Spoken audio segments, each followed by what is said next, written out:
Hi guys, నాకు breakup అయింది guys.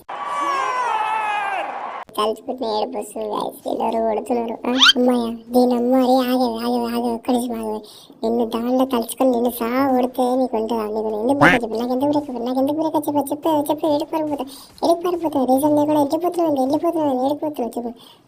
చెప్పి నాకు ఎందుకు బ్రేకప్ చెప్పే నువ్వు ఫస్ట్ చెప్పే. ఏమంటారు ఇట్లా దుంకి మరి చంపాలి నాతో జరిగినప్పుడు లేదు కానీ ఇప్పుడు మాత్రం వచ్చిందంట బ్రేకప్ దీనమ్మ బ్రేకప్స్ ఎలా ఉండ ఇక్కడ మీ ఆడలు చూసి నాకు మండుతుంది అమ్మ చాలా కొట్టాలి అంటాను చెప్పే ఇట్లా కాదు నరికి చంపాలి వీటి నరికి నరుకుతే ఎట్లున్నానంటే చుక్కలు అంటున్నారు నువ్వు ఇట్లా అమ్మాయినా అంతే అందరు అమ్మాయి కావట్టు అందరు నరికి చంపుతా వీటోడు పడి కొడుతున్నావు. అరే ఏంద్రా నువ్వు నీ గర్ల్ ఫ్రెండ్ నీ లైఫ్ మడ్డడిపోయిన కాపాడారా రే దిండి